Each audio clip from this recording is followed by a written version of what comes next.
By the way, I should mention there is absolutely no smell and there's no color. It's a wonderful product to work with. Totally recommend it.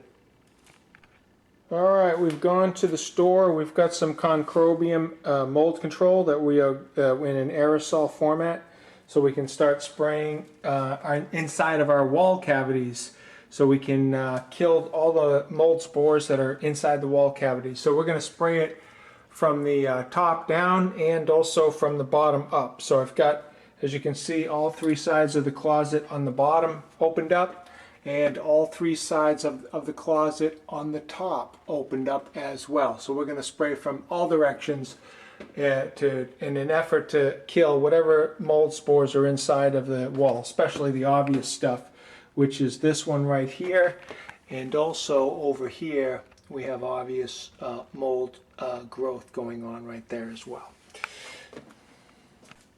For personal protective equipment, I will put on my respirator, some safety glasses, and some gloves.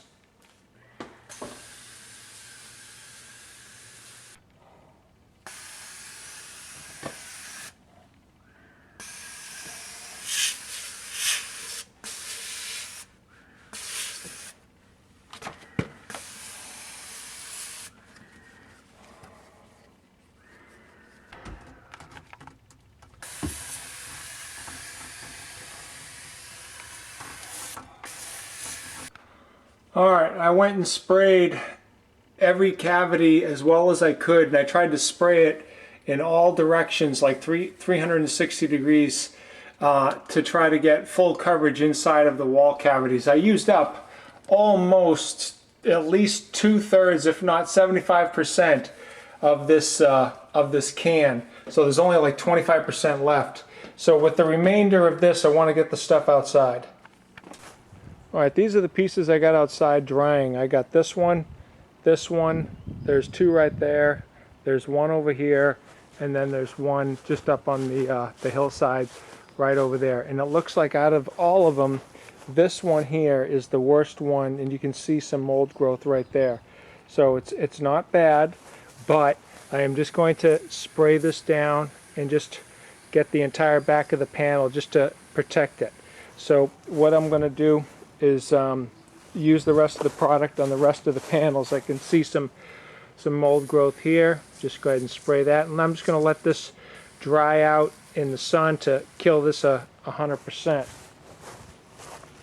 Here you can see some mold growth on the back of that, and we'll just go ahead and kill that, and just go ahead and kill everything on the back of these panels that I took out.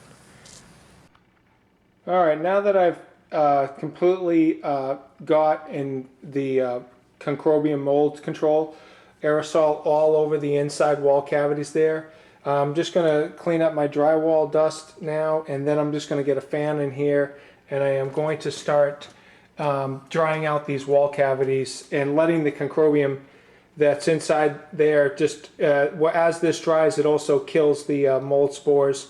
So this will be a complete kill by the time it gets dry. Spraying the Concrobium Mold Control inside of the closet inside the walls was an easy process. There's no smell, it's colorless, it's odorless. Totally recommend it over bleach any day. The product did not go as far as I thought it was going to go. I thought I'd have no problem spraying the inside of these cavities plus the outside pieces, and I ran short of just one piece of drywall, but that did not have any mold on it anyways. But this also is like a protective barrier to prevent future mold growth, so I was going to spray it down anyways, but the can is completely empty. So if you do plan on using the aerosol, it does not go as far as you think it's going to go. I wanted to get the aerosol as opposed to the pump spray, because with the pump spray I was afraid that I wasn't going to be able to spray inside the wall cavities as good. And maybe it would have been good to purchase both products, and that way I would have both products on hand. They're like $10 each, but that would be the one thing that maybe I'd want to do. But I think I'm totally covered with the amount of product that I had for the square footage that I had, which is very small square footage, really. It's not much. But I definitely recommend it. And that's it. So that's going to conclude this short review about this product, Concrobium Mold Control and the Aerosol features can. And that's it. Please subscribe to my channel, Ken Training. Check out my other videos. Oh, by the way, if you want to see the complete video on this whole mold restoration project that I'm doing right here, I will leave a link for it below. You can always check out my channel, Ken Training. And of course, give me a like. Don't forget. And that's it. I'll catch you on the flip side.